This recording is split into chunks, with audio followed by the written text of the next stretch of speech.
All right, good morning, everybody. Today is Monday, June 27th, 2016, and this is Before the First Cup with Jules here on UCY.TV. Happy Monday, everyone. It is a humid 68 degrees and partly cloudy here in upstate New York.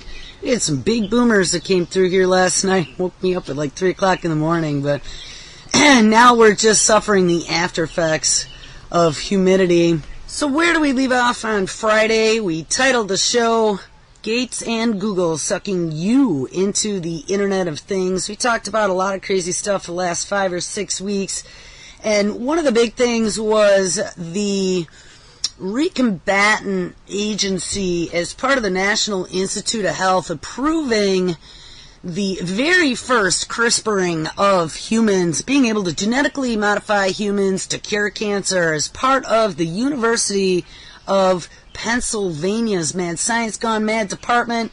We discovered that there's been sprinkle funding not only from the Bill and Melinda Gates Foundation, but also from Google. We have Sean Parker, billionaire from Facebook, that is helping fund some of these very first trials. We also discovered that the president of the University of Pennsylvania was appointed to the ethics committee of the federal government back in 2009 by Obama, which makes a lot of sense because the ethics are completely out of window. A lot of this mad science has been originating in the Ivy League colleges, specifically Harvard University is one, MIT, where nanotechnology began with good old Eric Drexler, and the Weiss Institute as part of Harvard. Today, what I've had saved for a while, and I think today would be a good day to do it, we are going to listen to an interview by George M. Church. And George Church is kind of like the granddaddy of CRISPR. He did an interview back in March titled The Augmented Human Being with a publication called The Edge. And let's look a little bit of the history of George Church, because I think you will find this extremely interesting. George McDonald Church, born August 28, 1954, is an American geneticist, molecular engineer, and a chemist. And as of 2015, he is the Robert Winthrop Professor of Genetics at Harvard Medical School and Professor of Health Sciences and Technology at Harvard and MIT, as well as a founding member of the Weiss Institute for Biologically Inspired Engineering at Harvard. Hey, home of the Robo-Bees. He then trained at the Phillips Academy with Sung-Hoo Kim at Duke University and with Walter Gilbert at Harvard University, and then in a postdoctoral fellowship with Gail R. Martin at the University of California, San Francisco. Then Church began his independent career as an assistant professor at Harvard Medical School in 1986. Ding, ding! Right around the time period that all this mad science got let out of the bag. For his career, he spent 6 months in 1984 at Biogen, an industrial laboratory where Professor Gilbert had relocated a sizable part of his former Harvard group, and this was soon followed after by a Life Sciences Research Foundation at the University of California, San Francisco, with Gail R. Martin, a member of the National Academy of Sciences and the joint discoverer of a technique to extract mouse embryonic stem cells. Church joined Harvard Medical School facility as an assistant professor in 1986, and in his subsequent research, Church has risen to the level of Robert Winthrop Professor of Genetics at Harvard Medical School and to a member of the Harvard MIT Health Sciences and Technology faculty, described as a unique collaboration integrating science, medicine, and engineering to solve problems with human health at the Institute for Medical Engineering and Sciences at MIT. As well, he was a founding member of the Weiss Institute for Biologically Inspired Engineering at Harvard University, and in these positions, Church, as of May of 2014, is reported to have co-authored more than 330 publications, 60 patents, and a popular science book. Church also served as director of the Center for Bioenergy Technology at Harvard, funded by a multi-year award by who? Oh, the U.S. Department of Energy. Remember, we found out that's where the synthetic biology report to Congress came from. And he is part of the Center of Excellence in Genomic Science at Harvard, but likewise funded by a P50 type award from the National Human Genome Research Institute as a part of the National Institute of Health. Church is best known for his professional contributions in the sequencing of genomes and interpreting such data in synthetic biology and genome engineering, and in an emerging area of neuroscience that proposes to brain map activity and establish a functioning connectome. Now, we talked about that many times as well, but we also mentioned that on Friday, that they have a brand new tool that is way more accurate than any genome mapping that they have ever had before, and they are able to not only read thoughts, but to be able to take thoughts and turn them into text. And now they're working on taking thoughts and turning them into voice so they can speak what you are thinking. They're able to extract images from your mind as well. This is very horrifying, and this is the same man that is a founding member of the Weiss Institute at Harvard. He is also one of the granddaddies of CRISPR. He is one of the ones that's looking to recreate and clone the woolly mammoth, and he's involved with the Department of Energy, synthetic biology, and human CRISPRing. Among these, Church is known for pioneering the specialized fields of personalized genomics, precision medicine, and synthetic biology. And he has co-founded commercial concerns spanning these areas, from other green and natural product chemistries to infectious agent testing and fuel production. Gotta love how those are all bundled into the same thing. And as of 2015, according to Google Scholar, most of his cited research has been published in peer-reviewed scientific journals.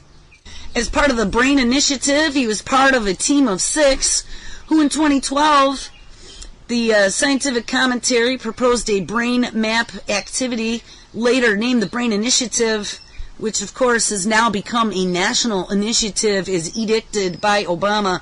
They outlined specific experimental techniques that might be used to achieve what they termed a functional connectome, as well as new technologies that will be developed throughout the course of the project. Like, reading your thoughts, turning them into voice.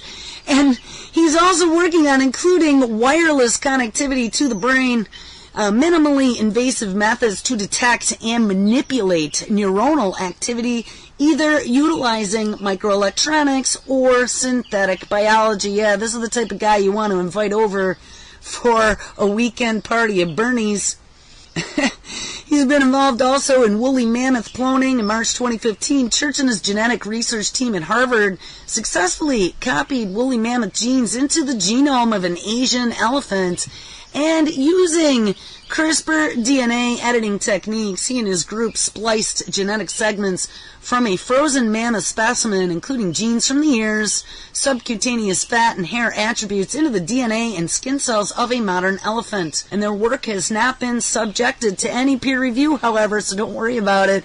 This is the behind closed door shit we talk about all the time. We're going to catch an interview by him. This interview is about 57 minutes or so it should take us right up to the end of the show, and I will be back fully live for a full hour tomorrow. So I hope you enjoy it. Take care. I worry about a lot of things. I encourage people to worry about a lot of things, but worry in the sense of taking action, doing something about it, but being cautious as you do something about it. Doing safety engineering. So every field of engineering has a safety component eventually. So you have civil engineering, aerospace, so forth. They have huge amounts of the budget that go to safety components, and I think biology is no exception. Certainly pharmaceuticals have a huge fraction of the budget for bringing a new drug to market is not the research and development that produces the first prototype drug, but it's all the clinical trials, toxicity, efficacy testing. So I think about this, and some of the technologies we come up with are pretty transformative, disruptive in a good sense. And so the more transformative they are, the more important it is to consider safety up front. Ideally, talk about it before it's on the streets. So, a counterexample is the influenza gain of function research, where they brought to influenza some pretty scary new capabilities, and didn't discuss it with really anybody who could have modulated or blocked or cautioned them in their research until they were ready to publish it, which is kind of a little too late. It should have been, it's the sort of thing that should have been regulated before even the first grant proposal was made, much less the first research or the first paper. So some of the things that we want people to worry about in a enabling way these days going forward are a lot of new applications of a new technology, which is CRISPR. We helped invent that. January 2013 was when it was first published, and but the applications are even more shocking than those papers that showed that you could, in January 2013, the papers basically said that you can do homologous recombination, meaning precise editing, not kind of random editing, but really say if you want a G to switch to an A, you can do that very efficiently in human stem cells. That's what we said. So CRISPR was a phenomenology since 1987, but it didn't turn into a technology until 2012-13, and that and what it is a mechanism by which bacteria protected themselves from invading viruses by making a molecular machine that would recognize those viruses and cut their DNA, hopefully killing or at least disabling the virus. That was then. It seemed like that might be adaptable to turning it from a killing machine into an editing machine, but that wasn't. That transition didn't occur until wasn't public, at least until 2013. And the way it does it is it has it's a molecular machine like many enzymes, catalysts are a protein component, and this one has a nucleic acid component. A relative of DNA, which is RNA, and the two will then scan along your genome, more or less randomly, jumping around, sometimes revisiting the same site over and over. This is the wrong site, but eventually it finds the right site, and when it does, it rearranges the double-stranded DNA to insert the RNA, and now making a triple strand, and then the protein cuts both strands. Now you've got a broken piece of DNA, which seems like it's killing still, not editing. But that break allows you to bring in yet another molecule, which is now your donor DNA, which now has the new sequence that you'd like to swap in. It can cause a deletion or an insertion or just a change of sequence with the same number of base pairs of G's, A's, T's, and C's, just changing the composition, the order. Now that's editing. It's just like you would edit a book or an article. You want to be precise. You don't want to just change G to some random other thing. You want to change it to an A.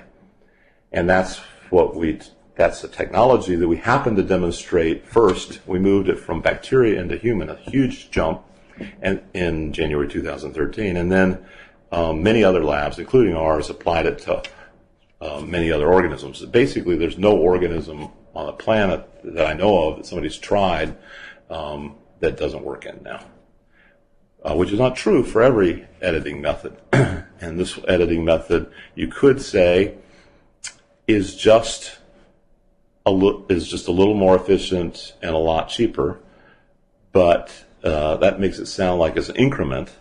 But every now and then, if it's a sufficiently large increment, it's transformative, and that's, I think, most people that are familiar with it are classifying it as transformative. And for example, when you look at the applications of it, beyond engineering human stem cells, which we showed first thing, it can now you can do gene therapy with greater precision than ever before. That's the most obvious thing.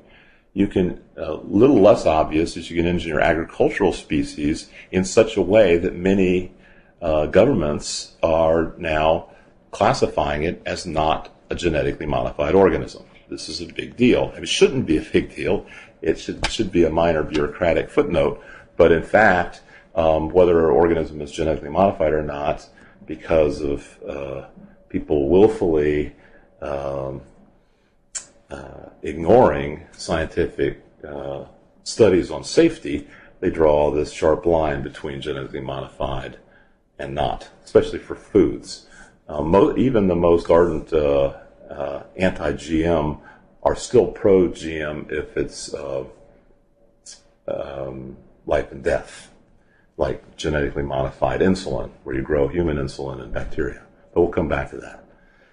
So that those two things are the more obvious ones, which is human gene therapy, more precise and efficient than ever, and agricultural.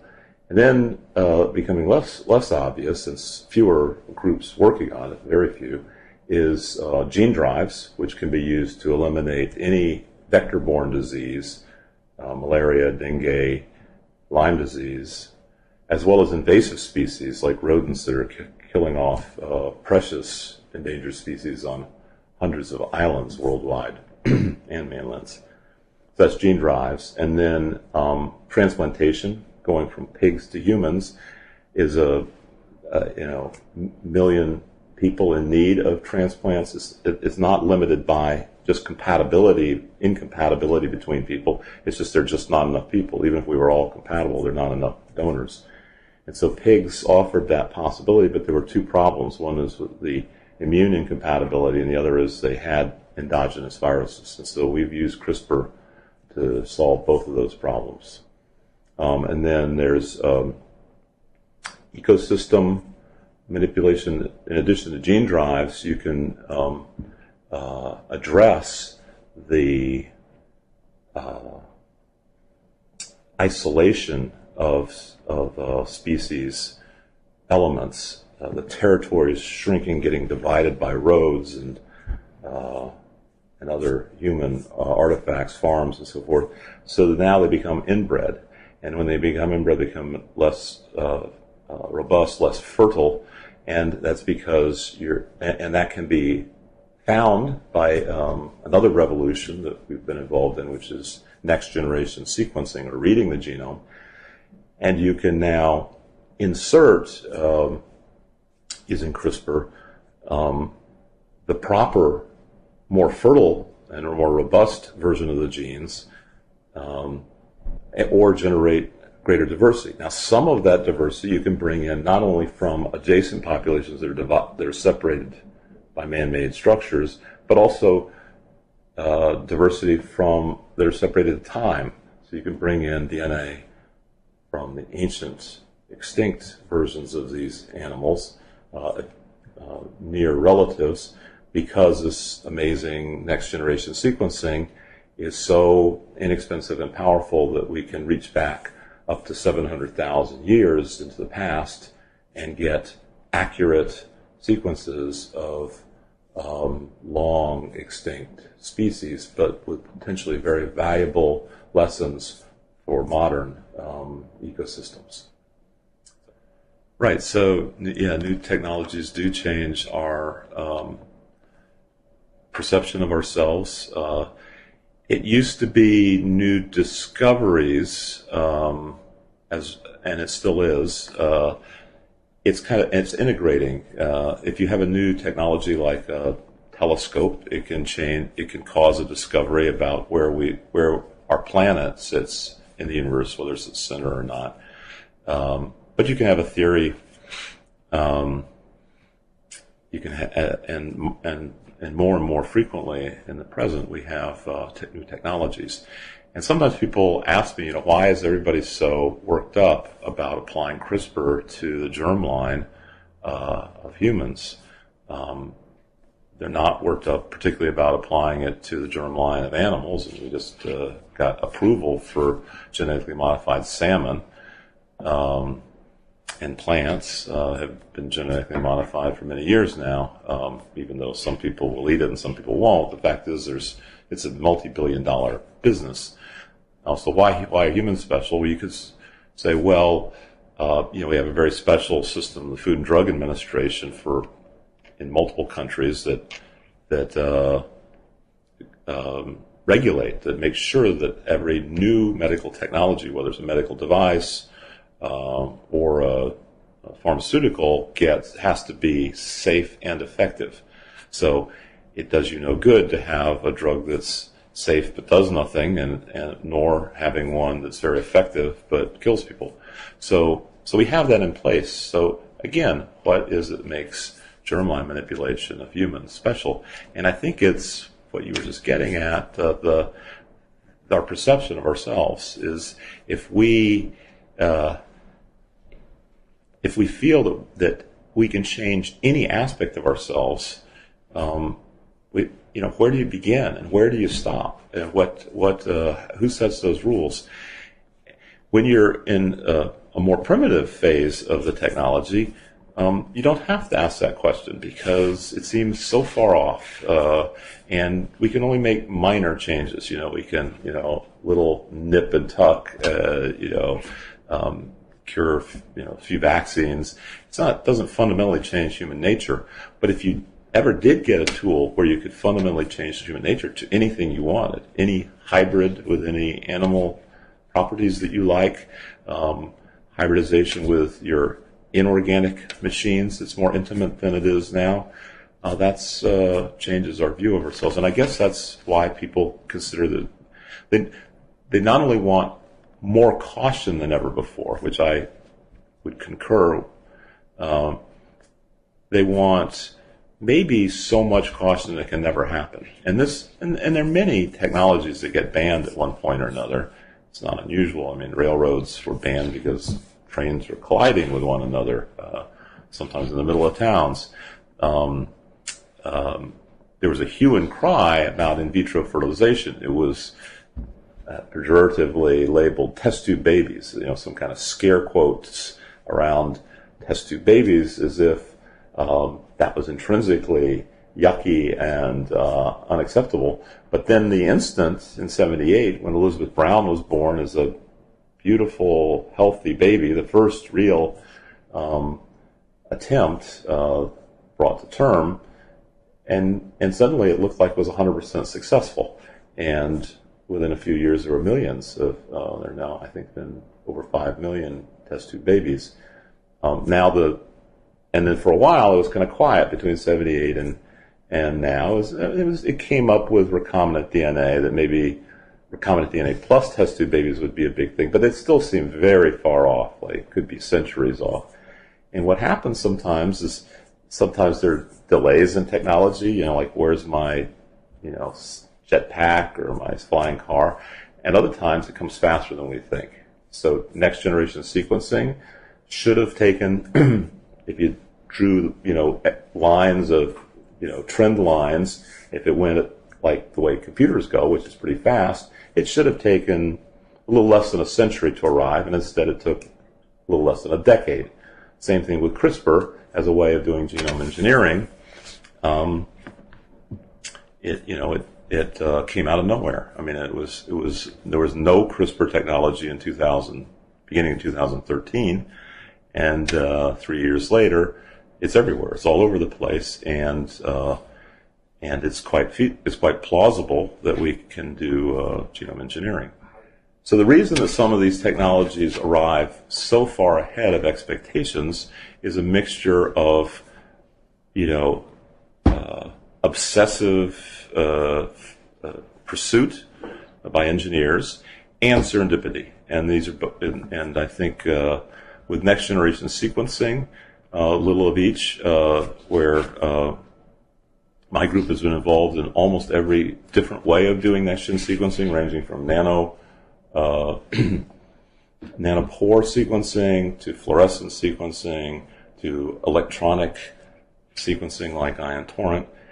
And similarly, we've been involved in every way of doing genome engineering, starting with recombinant DNA, with endogenous homologous recombination, so-called meganucleases, which one of my mentors as a graduate student, Bernard Dujon, discovered. It was only the first of the ways of cutting DNA, that CRISPR is now the most recent. It was also the first gene drive that he discovered in the early 1980s. Yeah, so Bernard Dujon was one of my co-mentors during my PhD, and he discovered the first meganuclease, the first really very specific cleavage where it would cleave once in a genome, and then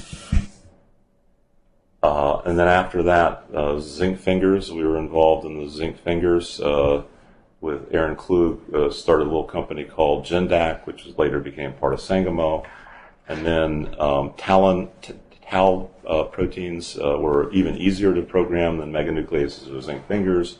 We were involved in that, including one of my talented postdocs named Feng Zhang. He and I worked together on talons, and then he started up his own lab at MIT, and then we both started working on this new phenomenon called CRISPR.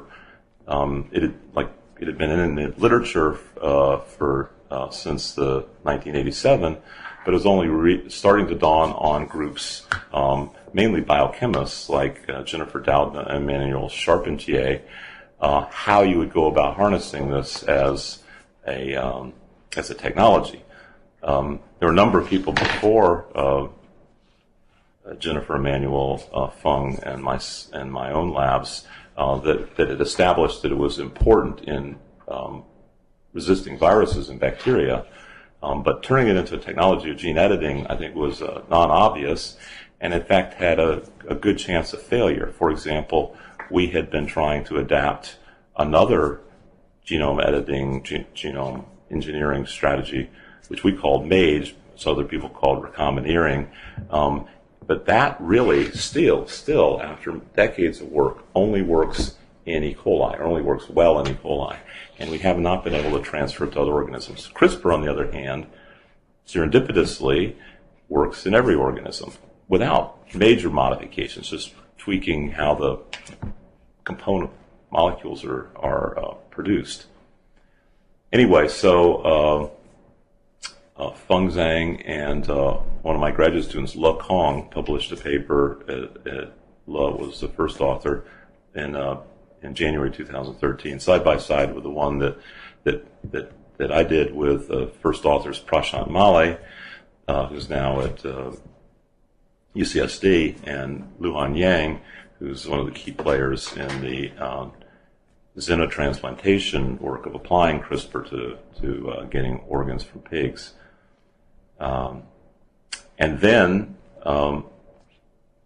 everybody read these papers and it said it looked pretty easy. We deposited the tools, the molecular tools to do this in a nonprofit called Adgene, and that just caused it to spread even faster, where people realized that for $50 they could get in the game.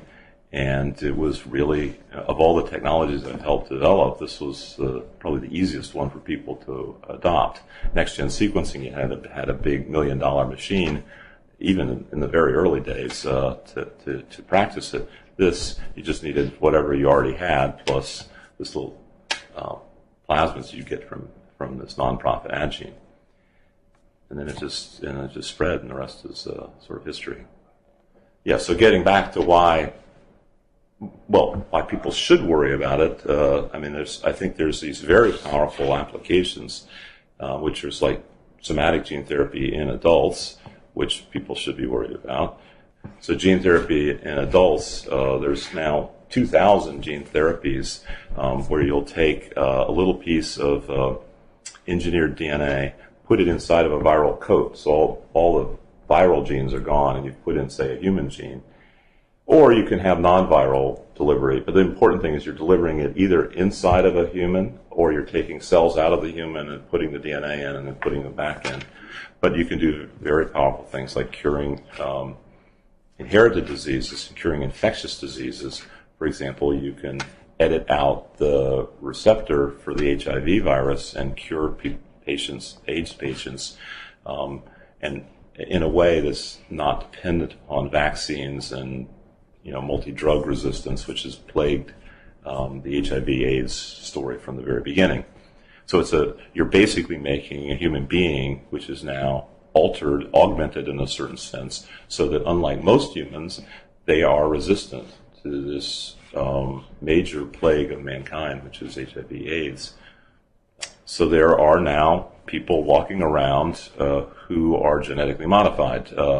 There are some that are resistant to AIDS because they've had their T cells or their, more generally, their blood cells modified.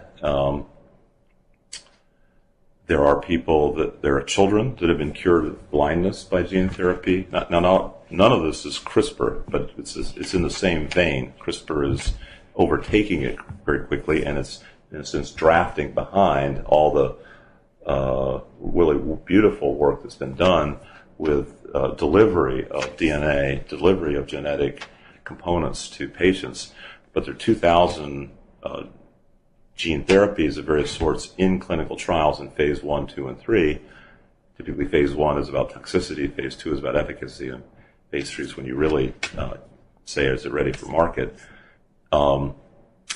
One has been approved. It's been approved in Europe by the EMA, not in America yet. It's called Glybera. It's for a pancreatitis, a lipid disorder.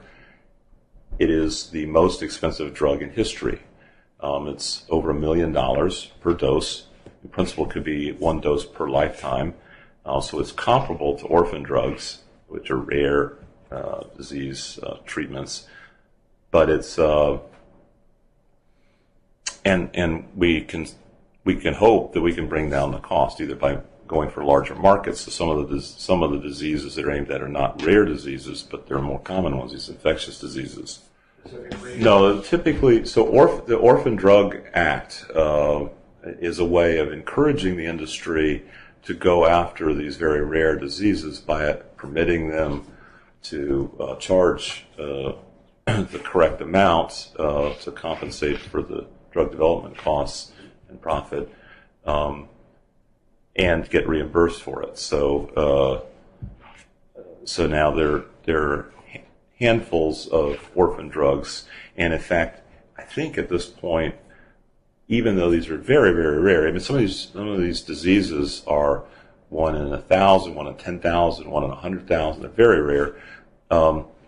They nevertheless are gaining profitability, which is on the order of 30% of the entire pharmaceutical industry.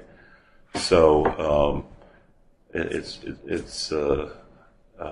now I'm not nobody is sure whether this is sustainable. If we get to the point where we have custom drugs, basically every person has their own drug, and each of those drugs costs $500 million to produce, then we're broke. But if we get better at it, and in fact, if we have a class of drugs that works really well, where you can use smaller cohorts and prove it. I mean, by definition, rare drugs, you're using small cohorts. Sometimes they're so small you never even make it to phase 3. For example, some of these hereditary blindnesses, you gather up everybody in the world that you can find that is willing to participate, and you cure them all. Or most of them, and now you can't move on to phase. In the toxicity trial, you actually proved efficacy and you cured them. There's really nobody left in the world to cure. I mean, that's a pretty high quality first world problem to have that happen. So anyway, that's all in adults and children. Sometimes you have to do it in children because the brain is wired up at an early age. And so if you cure blindness late in life, you can make it so the patient can see, the photons can see that there's something going on that they didn't see before, but they can't process it. They can't say, oh, that's a face, or that's a person. It's just kind of these blurry, or even sharp but uninterpretable images. So if you do it early enough, then they can actually develop close to fully functional vision. So you can imagine some developmental diseases that affect, especially those that affect the brain, you might have to do it as a fetus. So there's already fetal surgery that's done to catch things, but if you have to tinker with the molecules, then you might want to do it as a fetus, or you might want to do it even earlier, and then you get into this whole business of whether you can do the germline or not, and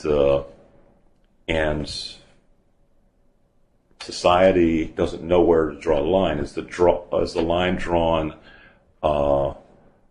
germline, or is it drawn at the level of medical significance? In other words, if it's very medically significant, it doesn't matter whether it's in an adult or a child or a fetus or an embryo or a sperm or an egg. If the positive impact is high enough, then there's no alternative. But sometimes people like to draw lines with a buzzword rather than with a sharp medical. I mean, an example is golden rice, where the line, I would think, should be drawn between medical versus non-medical foods. So most GM foods, I have to agree with the GM critics, don't really get the average person anything that they can recognize. You go to the supermarket and there's not that big a difference between the GM foods and the not GM foods in terms of price or quality or anything like that. So why not object to them? I mean, anything that you can label, you can start an ad campaign that's effective. You can say, potato chips without cholesterol. They never did have cholesterol, but now the labeling sells a few more bags of them. So that makes sense. But then golden rice was a tough call strategically for Greenpeace, let's say, and some of their associates. They could have classified that as medical, like the way that you would classify GM insulin. It's very powerful, and 1 million lives are at stake every year due to vitamin A deficiency. And golden rice is basically ready for use in 2002. So it's been 13 years that it's been ready, and every year that you delay it, that's another 1 million people dead. That's mass murder on a high scale. And in fact, as I understand it, that there's an effort to bring them to trial at The Hague for crimes against humanity. Maybe that's justified, maybe it isn't, but the fact is we have a pretty good way of addressing this vitamin A deficiency, and nothing else has worked during those intervening 13 years. It's hard to get them pills because that's very expensive. These are people where they can barely afford rice as their sole source of calories. How are they going to afford medicine? Greenpeace is very well funded. They have many, many times more funding than the groups that are developing the golden rice, and they can lobby the governments to say it's not safe, and they can demand higher and higher levels of safety testing, and then when the safety testing starts to look really good, they can go in and trash the plots of land that's growing the golden rice through vandalism, as happened in the Philippines recently, and then say, well, where's the safety data? Well, it was destroyed by the vandals. So there are many ways that you can block development or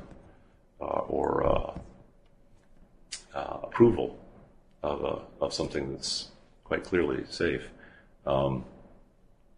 So the same thing can happen with human germline. You could just treat it the same as other medical technologies,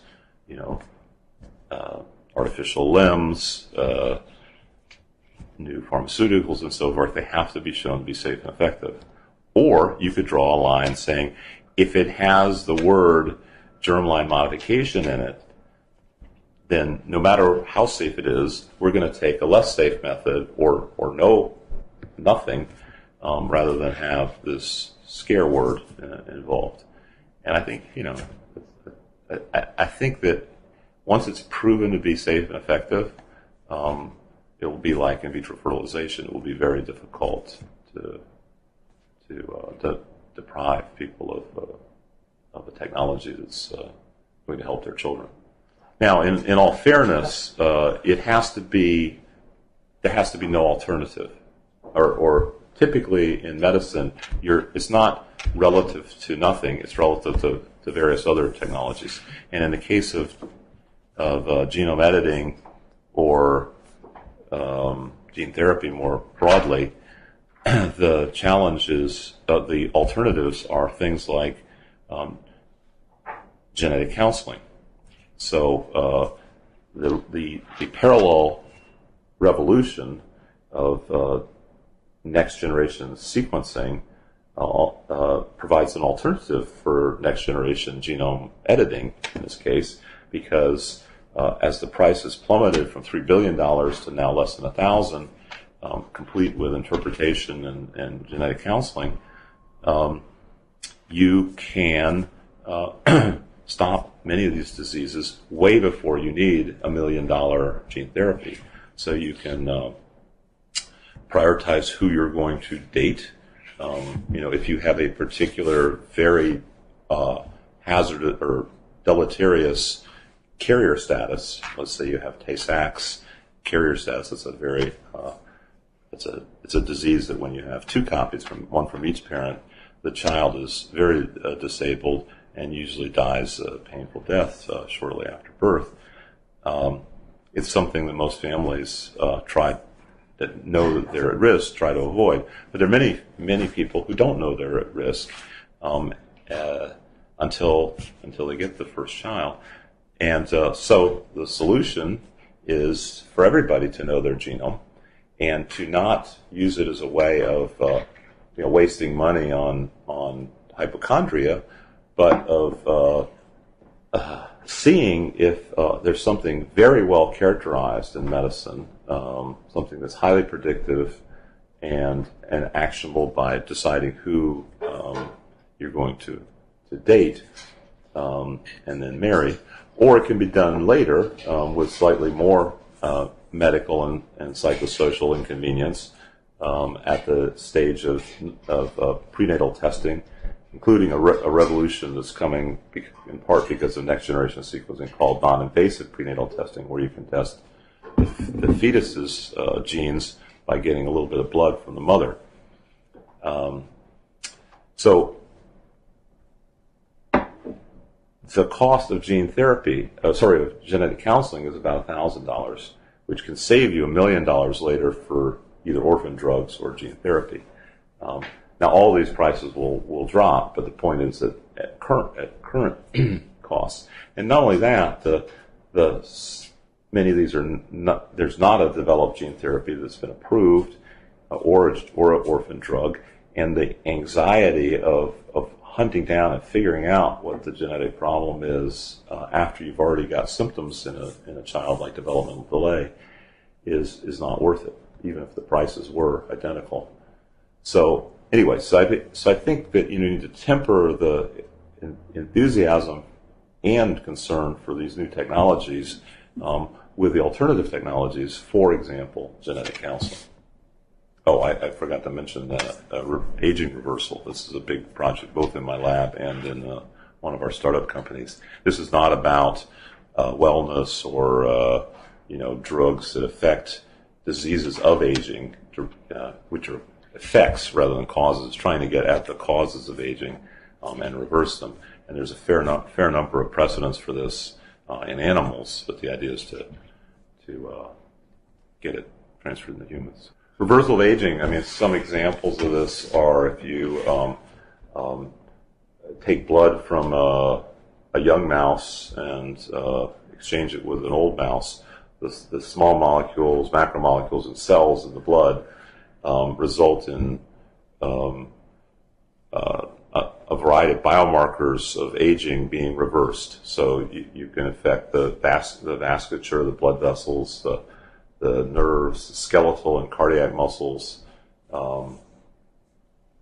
and there are measures of these that indicate that it's not just prolonging a very aged state or going for longevity.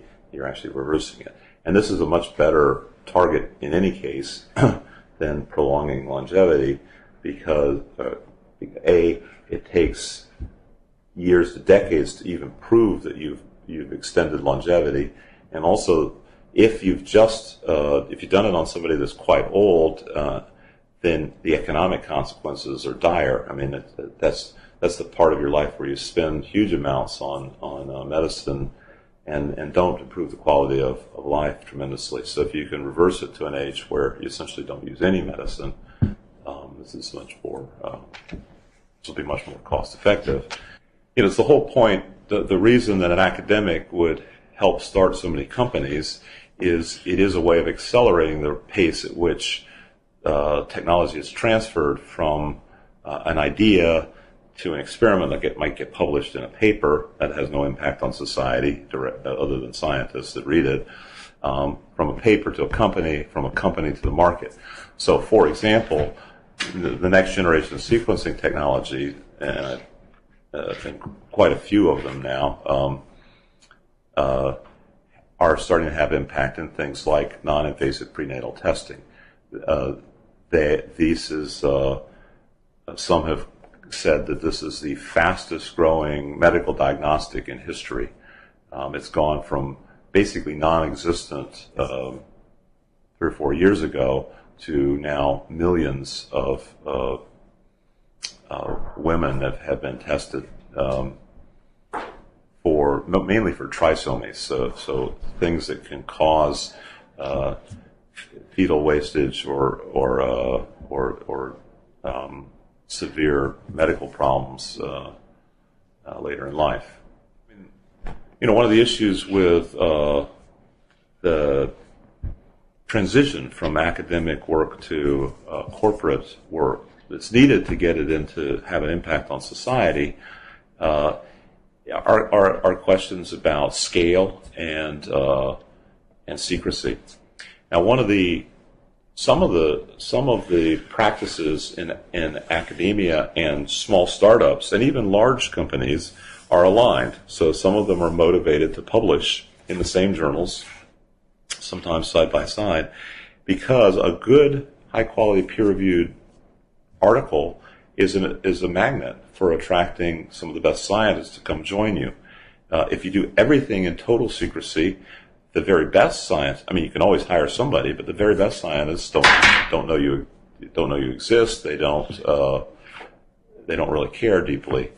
But so publishing can happen in similar ways in companies and academia.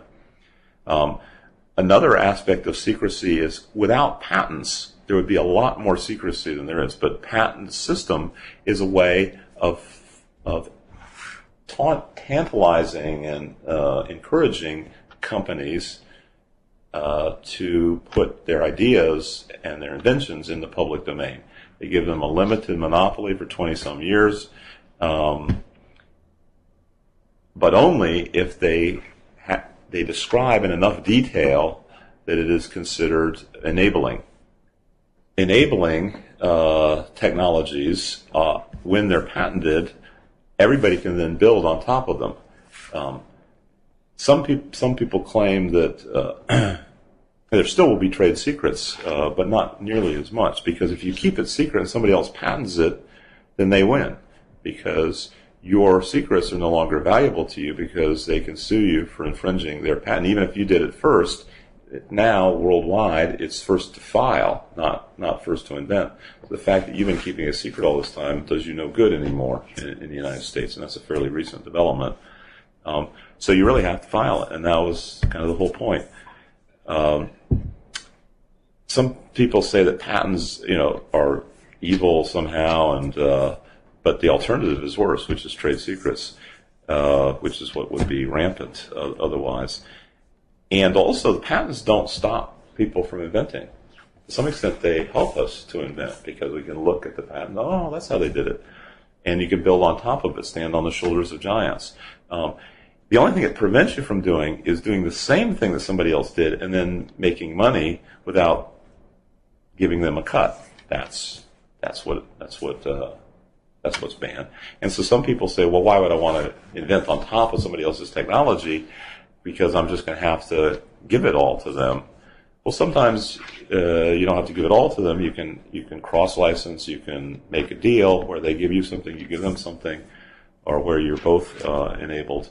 It's a case by case, and it depends on how much value you add. If you add enough value, you could get more than the original patent, which might have been very preliminary and limited. So Revive and Restore is a spin-off of the Long Now Foundation. Ryan Phelan and Stuart Brand have been championing the merging of some of the most cutting-edge molecular methods like CRISPR and next-generation sequencing with very significant needs in the ecological, environmental conservation movements. We have islands that have many of the world's most diverse and beautiful species of birds, reptiles, amphibia, and so forth, and they're endangered by invasive species, new diseases, slight changes in just even a few degrees change in temperature can shift the ecosystems faster than the species can adapt. We could just say, well, let nature take its course, even though humans are influencing it, or we can use these powerful molecular methods to track, diagnose it, and then to take action with gene drives or with preparing vaccines, gene drives being a kind of vaccination that spreads itself, for making synthetic viruses so we can accelerate the process using CRISPR vaccines to fight them, as we're doing for the herpes virus in elephants. So Revive and Restore is largely about conserving important ecosystems, not just important in some abstract sense, but sometimes in a very practical, human, self-centered way. So, for example, in the tundra of Canada, Siberia, Russia, and Alaska, the permafrost is supposedly permanent, is melting, and with it could be released as much as 2 times the carbon of all the forests all over the world, as if they all burnt and released their carbon dioxide and methane into the air, causing global warming. And some of the environmental studies, for example, from the Zimov group, have shown that if you can restore some of the keystone species that were there not too long ago, that have very recently left or gone extinct, you can lower the temperature by 15 to 20 degrees, which could greatly delay or maybe even reverse the process of permafrost thawing. So some of the questions that come up with Revive and Restore of using cutting-edge molecular technologies for ecosystem conservation, preservation. Some of the same questions come up with using these molecular technologies in medicine, which is who gets to choose, who decides, are people not being heard or not being invited to sit to talk. I think in all these cases, both medical and environmental, there is maybe more than ever before an effort to engage all sorts of citizens. Regular folks that know science, at least before they start the conversation. Patient advocates, environmental advocates, scientists, ethicists, lawyers, politicians, and so forth. Many of these meetings are presented in video conference on the web, webcast real time, and Twitter questions are encouraged. It doesn't mean it's perfect, but at least it's very different from, say, the Manhattan Project, where the public was not invited to weigh in on whether we should for example, take a chance that atmospheric testing would ignite the atmosphere. That was one of the things that physicists tried to calculate on their own without anybody meddling. If it had ignited the atmosphere, that would not have been highly protective to our nation or the world. I think here the idea is to get as many people thinking about the unintended consequences as possible and to proceed cautiously. Now, the question of who decides ultimately with these kind of transparent and open projects where it's not being done in secret, like the Manhattan Project, is society decides. Is we vote with our wallets, we vote, with the free enterprise system, with our politics, the power of the pen, and it may not be. And in some cases, we may change our mind later, and so there's an emphasis on things that are reversible if those get higher priority. But eventually, we do irreversible things. Certainly, it'd be very hard at this point to surgically remove automobiles from our lives, even though they kill 1 million people per year. We couldn't just delete them. It would be very hard to go back to previous agricultural methods because the early pre-agricultural society could not possibly sustain 7 billion. In fact, probably even just a couple of generations back in crops could not sustain 7 billion people.